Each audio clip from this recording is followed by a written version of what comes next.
कर रहे हैं हम लोग का बैक बॉन्डिंग की वजह से क्या क्या इफेक्ट्स पड़ता है। हम लोगों ने क्या देखा, लुईस एसिड कैरेक्टर, उस पर इफेक्ट पड़ता है। और दूसरी बात हम लोगों ने देखा बॉन्ड लेंथ भी क्या होता है बाबू, अफेक्ट होता है। ठीक है, किसकी वजह से, बैक बॉन्डिंग के। ये बहुत ही इंपॉर्टेंट कॉन्सेप्ट में से एक है, बात समझ में आ रही है। अब देखो कंपाउंड की प्लेनरिटी को भी क्या कर सकता है, बैक बॉन्ड अफेक्ट कर सकता है। अगर आप प्लेनर है कोई कंपाउंड कि नॉन प्लेनर है, ये चेक करना चाहते हैं और आप बैक बॉन्डिंग की कॉन्सेप्ट को भूल रहे हैं तो आप वहां पर फेल कर जाओगे। अब देखो अगर बोर्ड लेवल पर आता है तो इतने स्टैंडर्ड क्वेश्चन पूछते नहीं, बैक बॉन्डिंग की कहानी वहां पर होती ही नहीं है। लेकिन अगर आप कॉम्पिटिटिव एग्जाम की बात करो तो वहां पर अच्छे क्वेश्चन सेट होंगे और बैक बॉन्डिंग में आपको फंसा देगा। बात समझ में आ रही है। तो देखिए प्लेनर और नॉन प्लेनर नेचर को किस तरह से अफेक्ट करता है। अच्छा, हाइब्रिडाइजेशन भी चेंज हो जाती है, किसकी, कंपाउंड की, बैक बॉन्डिंग की वजह से। बात समझ में आ रही है। तो हेडिंग लगाओ जल्दी से, लिखो जी, nature planar and non planar nature of compound, या planar and non planar nature, बस इतना ही लिख लो। ठीक है, चलो हम एक एग्जांपल के थ्रू चलते हैं। ठीक है, जैसे मान लो हमारे पास क्या है, अभी तक के बाकी सारे कॉन्सेप्ट क्लियर हैं? ओके, हमारे पास क्या है, ट्राईमिथाइल अमोनिया है। ठीक है, देखो NCH3 क्या हो जाएगा बाबू, होल थ्राइस। ठीक है, बात समझ में आ रही है। अब देखो एक दूसरा हो जाएगा, क्या चीज लिए थे बाबू हम, ट्राईसिलेन। क्या लिए थे, ट्राईसिलेन कह लो, ट्राईसिलेन क्या है, ट्राईसिलेन NSiH3 होल थ्राइस। ठीक है, कैसे बनेगा ये, देखो ये है नाइट्रोजन, नाइट्रोजन के पास कितने वैलेंस इलेक्ट्रॉन है, 5। तो ये देखो एक CH3 ग्रुप इधर लगा दिए, एक CH3 ग्रुप इधर लगा दिए और एक CH3 ग्रुप इधर लगा दिए, और इसके पास में क्या बचा, 2 इलेक्ट्रॉन, मतलब एक लोन पेयर बचा। तो एक लोन पेयर को हम कहाँ लगा दिए, यहाँ पर लगा दिए। अच्छा, हम इसी शेप में क्यों बनाएं, क्योंकि देखो हम अभी क्या बताएं, अगर सिग्मा बॉन्ड कितने होंगे, 4 होंगे, तो कौन सा हाइब्रिडाइजेशन होगा, sp3। और सिग्मा बॉन्ड कैसे डिसाइड करते हैं, सिंगल बॉन्ड तो सिग्मा बॉन्ड है ही, प्लस में लोन पेयर को भी हम क्या काउंट करते हैं, as a sigma bond count करते हैं कि नहीं, इज दैट क्लियर और नॉट। तो अब लोन पेयर को बताओ कितने यहाँ पर लोन सिग्मा बॉन्ड बने, 4 सिग्मा बॉन्ड के लिए क्या होगा, sp3 की ज्योमेट्री कैसी होती है, टेट्राहेड्रल, इसीलिए हमने इसका शेप कैसा बनाया, टेट्राहेड्रल। तो बताओ यहाँ पर नाइट्रोजन की हाइब्रिडाइजेशन स्टेट क्या है, sp3। ट्राईसिलेन की बात करें, इसमें करें तो क्या इसका भी वही चीज होगा, यहाँ पर लोन पेयर, यहाँ पर SiH3, एक SiH3 और एक तीसरा SiH3। बोलो क्या यहाँ पर भी नाइट्रोजन sp3 हाइब्रिडाइजेशन स्टेट में है, बोलो sp3 हाइब्रिडाइजेशन स्टेट में यहाँ पर भी है। ओके, अब चलो देखते हैं कि कहाँ पर बैक बॉन्डिंग होगा और कहाँ पर बैक बॉन्डिंग नहीं होगा। अगर यहाँ पर बात करूँ मैं इस वाले पर, तो नाइट्रोजन के पास लोन पेयर है तो ये अपने कार्बन को क्या कर सकता है, अपना लोन पेयर दे सकता है। तो देखते हैं लोन पेयर कब डोनेट करेगा, जब इसके पास में वैकेंट ऑर्बिटल होगा। देखते हैं कि इसके पास वैकेंट ऑर्बिटल है या नहीं है। तो इसके लिए हमें क्या करना पड़ेगा, कार्बन की ग्राउंड स्टेट कॉन्फ़िगरेशन लिखना पड़ेगा। कार्बन की अगर ग्राउंड स्टेट कॉन्फ़िगरेशन लिखे तो 1s² 2s² 2p2। बोलो इसको अगर लिखे तो ये देखो 2s2 और ये क्या हो गया बाबू आपका 2p2। बोलो 3 हाइड्रोजन के साथ इसको करना है। तो अब क्या करेगा, इसके पास 3 अनपेड इलेक्ट्रॉन होना चाहिए। ये अपने एक इलेक्ट्रॉन को एक्साइटेड स्टेट में भेजेगा, यहां भेज दिया। बोलो अब इसके पास में हो गए ना। अब बताओ क्या इसके पास कोई वैकेंट ऑर्बिटल है, कार्बन के पास कोई वैकेंट ऑर्बिटल बचा। हमने अभी क्या बताया था आपको, कौन सा लिया था बाबू एग्जाम्पल, BF3। ठीक है, तो बोरोन के पास में हमें क्या मिल गया था, वैकेंट ऑर्बिटल।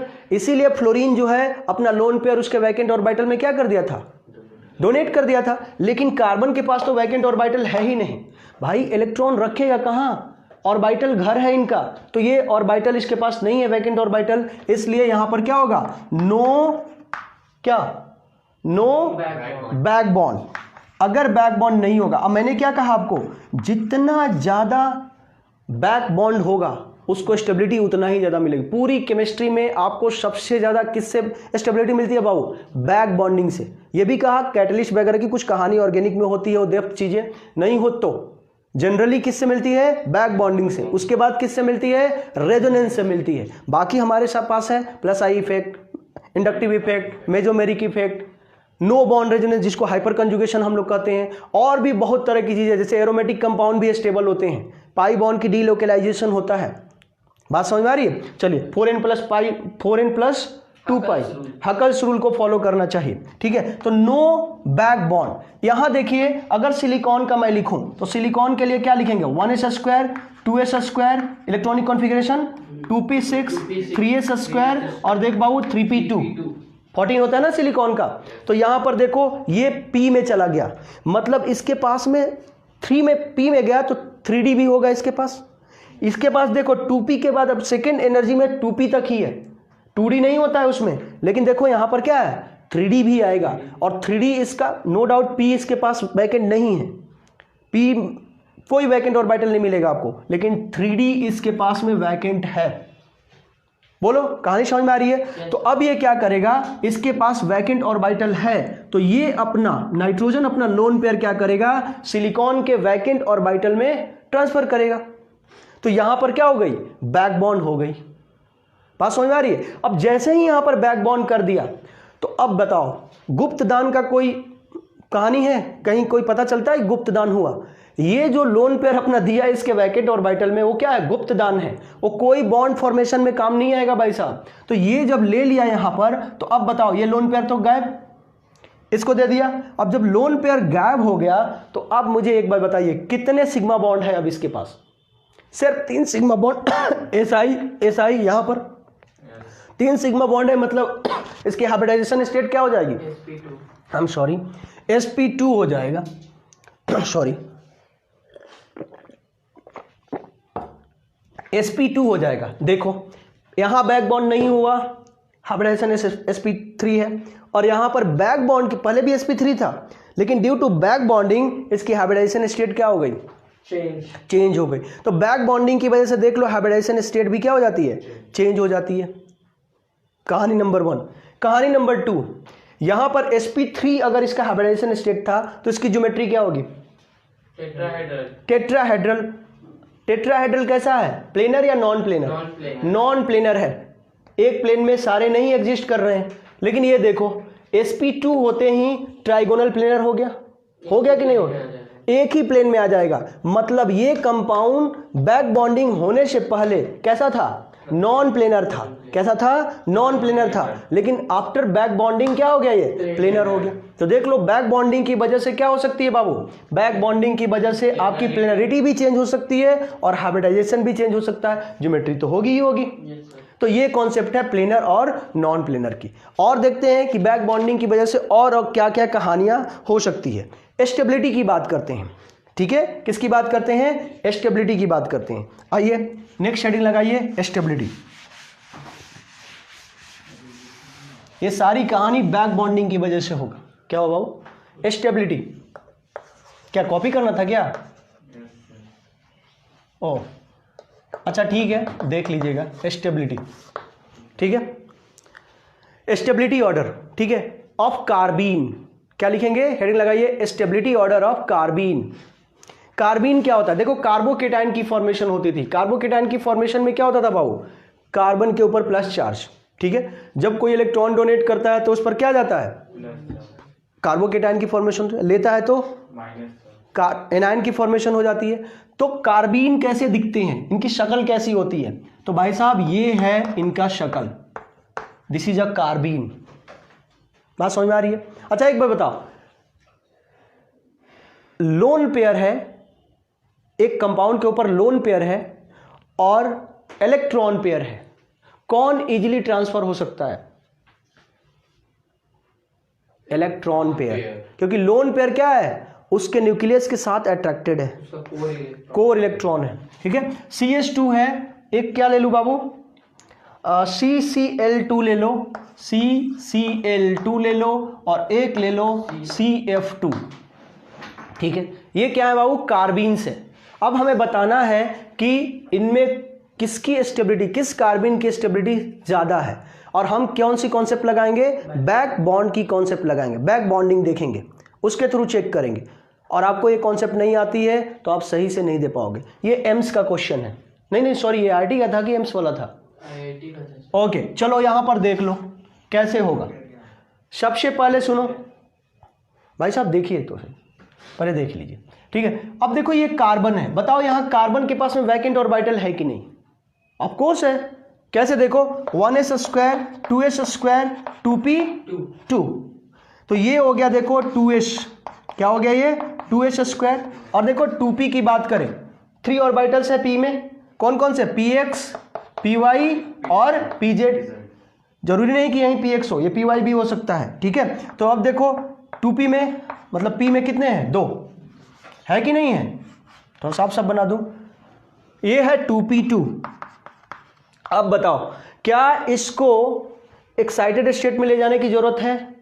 ऑलरेडी ये क्या करेगा, इसके पास 2 अनपेयर्ड इलेक्ट्रॉन है और 2 हाइड्रोजन ही है जो जिनको आकर के इसके साथ क्या करना है, ओवरलैप करना है और बॉन्ड बनाना है। तो इसके पास तो 2 अनपेयर्ड इलेक्ट्रॉन ऑलरेडी अवेलेबल है, तो ये बन जाएंगे।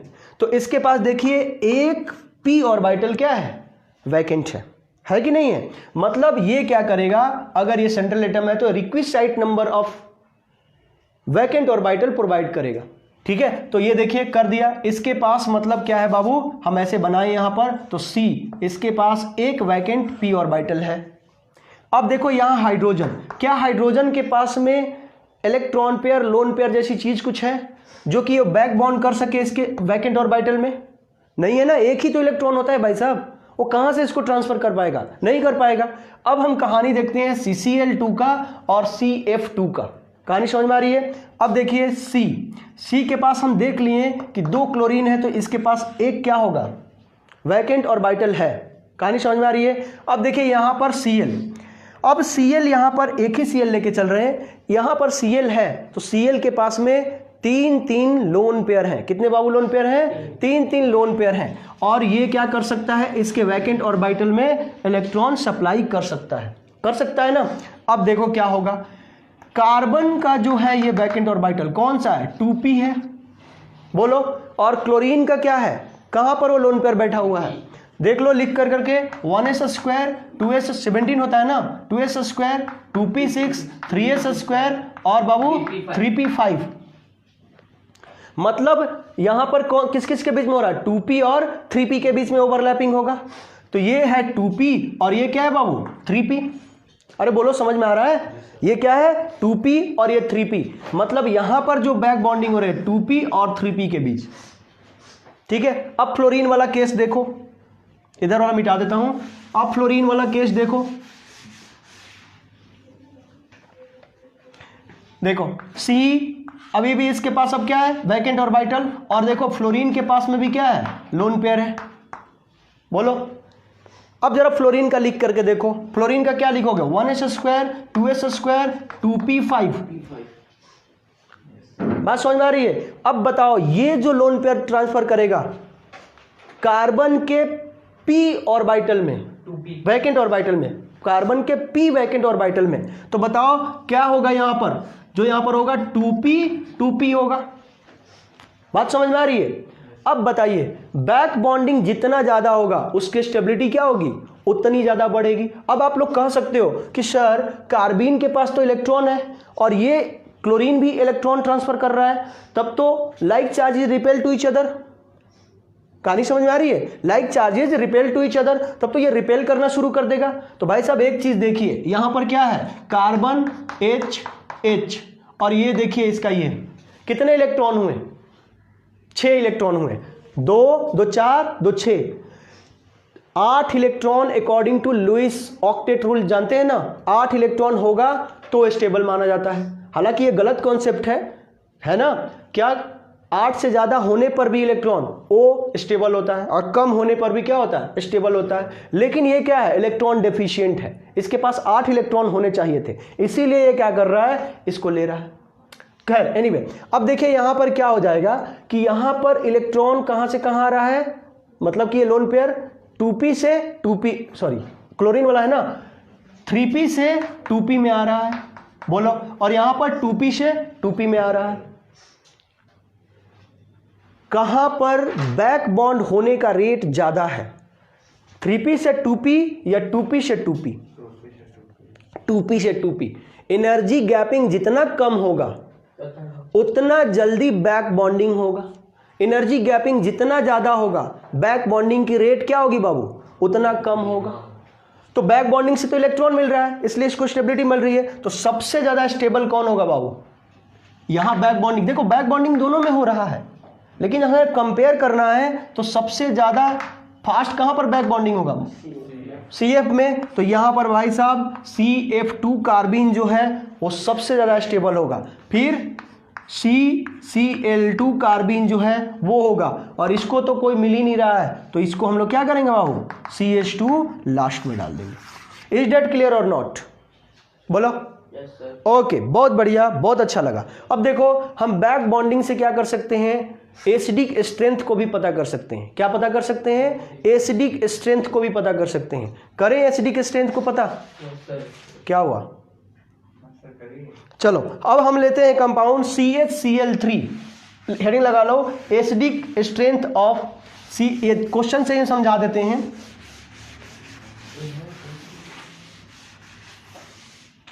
CHCl3 और एक ले लीजिए CHF3, CHCl3 और एक ले लो CHF3।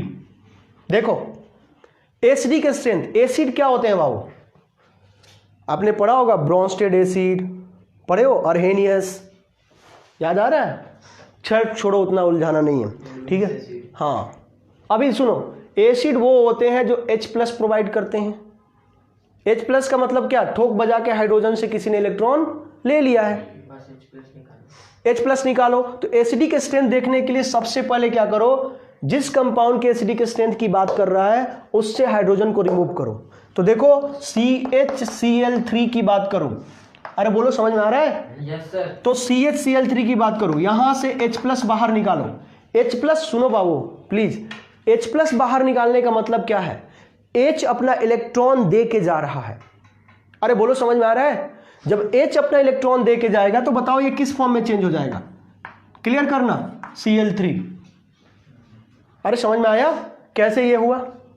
देखो यहां क्या हुआ है, ये Cl, ये Cl, ये Cl, और ये देखो एक H के साथ बॉन्ड बना रखा है ना।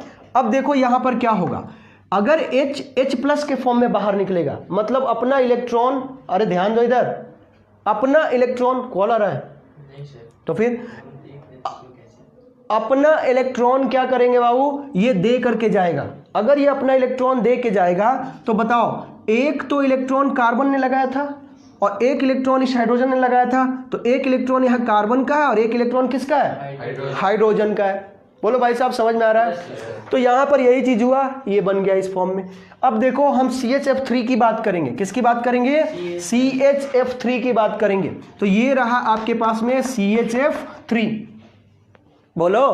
yes, अब देखो ये क्या कर दिए, यहां से भी H+ बाहर निकाल दिया मैंने, यहां से बाहर निकाले तो ये क्या हो जाएगा? CF3। और ये देखो अब जैसे ही बना, अब हम देखते हैं इसमें से जो स्टेबल होगा, ज्यादा स्टेबल होगा, उसकी एसिडिक स्ट्रेंथ ज्यादा होगा, और जो कम स्टेबल होगा उसकी एसिडिक स्ट्रेंथ क्या होगा? कम होगा। भाई साहब ये जबरदस्त रूल है। जब भी किसी कंपाउंड की 2, 3, 4, 5 कंपाउंड की आपको एसिडिक स्ट्रेंथ पता करना हो, आप क्या करो, उसमें से H+ बाहर निकाल दो, और H+ बाहर निकालने के बाद जो आपके पास कंपाउंड आया उस कंपाउंड की स्टेबिलिटी को देख लो। जो जितना स्टेबल होगा उसकी एसिडिक स्ट्रेंथ क्या होगी? उतना ज्यादा होगा। अब हम चेक करना है कि इस दोनों में कौन ज्यादा स्टेबल है, पर हम जानते हैं कि बैक बॉन्ड की कॉन्सेप्ट है। यहां पर देखो, यहां कार्बन पर आ गया है, more is the back bonding, stability. Back bonding पर खाली बैक बॉन्डिंग से स्टेबिलिटी नहीं देखी जाती, बहुत सारे तरीके हैं स्टेबिलिटी चेक करने के लिए केमिस्ट्री में, ठीक है। पर अब हम लोग स्पेसिफिक क्या देख रहे हैं? बैक बॉन्डिंग देख रहे हैं। कहानी समझ में आ रही है? अब देखिए इसको लिखते हैं। बताइए यहां पर Cl के साथ 3 बॉन्ड, यस सर, तो 3 सिग्मा बॉन्ड, और एक ये देखिए, तो क्या हो गया? 4 हो गए ना।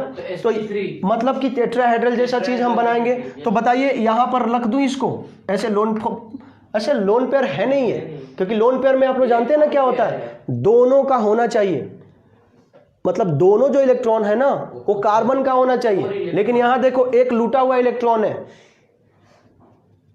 कहानी समझ में आ रही है? अब देखो यहां पर Cl और ये क्या हो गया Cl, बोलो। और एक देखो यहां पर C और ये क्या हो गया भाई साहब F, ठीक है। अब बताओ ये कार्बन, एक बात ऐसे ही समझो, कार्बन के ऊपर नेगेटिव चार्ज उसको हाईली अनस्टेबल बना रहा होगा, वो बेचारा चाह रहा होगा फेंको इलेक्ट्रॉन यार फेंको इलेक्ट्रॉन, लेकिन हवा में तो नहीं फेंक सकता ना, कोई लेने वाला चाहिए, और लेने वाला के पास क्या होना चाहिए, वैकेंट ऑर्बिटल होना चाहिए। भाई साहब देखना पड़ेगा कि वैकेंट ऑर्बिटल किसके पास है। क्लोरीन पर देखो, क्लोरीन के पास वैकेंट ऑर्बिटल है कि नहीं है भाई साहब, देखो 1s², अभी तो लिखे थे 2s², 2p6, 3s² और देखो 3p5, बोलो कहानी समझ में आ रही है? मतलब इसके पास में क्या है, पूरा 3D खाली पड़ा है भाई साहब, वैकेंट ऑर्बिटल का तो खान है इसके पास। मतलब ये क्या करेगा, इसको ऐसे ट्रांसफर कर सकता है, बैकबोन कर सकता है। फ्लोरीन में देखो, फ्लोरीन का देखो, क्या फ्लोरीन के पास में वैकेंट ऑर्बिटल है? नहीं, फ्लोरीन के पास में वैकेंट ऑर्बिटल नहीं है। अगर वैकेंट ऑर्बिटल फ्लोरीन के पास नहीं, अरे यार 1s², 2s², 2p5 5 है, 2D तो होता ही नहीं, 2D तो होता ही नहीं है। तो फ्लोरीन के पास में चूंकि वैकेंट ऑर्बिटल नहीं है, इसलिए ये क्या करेगा, इसको नहीं दे पाएगा। तो ये क्या हो गया, अनस्टेबल हो गया, और ये क्या हो गया, स्टेबल हो गया। अभी मैंने कहा कि H+ निकालने के बाद जो जितना स्टेबल होगा उसकी एसिडिक स्ट्रेंथ क्या होगी, ज्यादा होगी। तो क्या कहेंगे बाबू, CHCl3 is more acidic with respect to, acidic strength किसकी ज्यादा हो गई, CHF3। बोलो समझ में आया? तो इस तरह से बाबू हम क्या कर सकते हैं, बैकबोन की कॉन्सेप्ट से इतनी सारी चीजों को हम लोग ये करेंगे। अगर आप नेग्लेक्ट करोगे इसको तो अच्छे क्वेश्चन में, हम ही नहीं कह रहे हैं कि रोज छाप कोई एग्जाम दे रहे हो उसमें, अच्छे क्वेश्चन में आप फंसोगे। अब देखो और महान चीजें अब आने वाली है, ब्रिज बॉन्ड। चलो देखते हैं, जब तक 10th में ये स्टार्ट हो रहा है तो हेडिंग लगाओ ब्रिज बॉन्ड।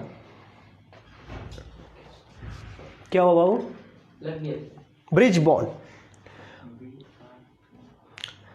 ब्रिज बॉन्ड क्या होता है, सुनो, ब्रिज का काम क्या होता है, जोड़ना। ब्रिज का काम क्या होता है, जोड़ना। जबरदस्त चीज है, ब्रिज बॉन्ड को ही बनाना बॉन्ड कहते हैं बाबू। क्या कहते हैं, बनाना बॉन्ड। नाम सुने थे बनाना बॉन्ड का? नहीं, क्योंकि वो बनाना की तरह शेप ले लेता है ना, इस वजह से उसका नाम क्या रख दिया गया, केमिस्ट ने रख दिया बनाना बॉन्ड। ठीक है, तो हम बनाना बॉन्ड की बात देखो। ब्रिज की फॉर्मेशन कब होती है, कब होती है ब्रिज की फॉर्मेशन? ब्रिज बॉन्ड कौन कौन फॉर्म कर सकता है, जो डाइमर फॉर्म करते हैं। डाइमर जानते हो,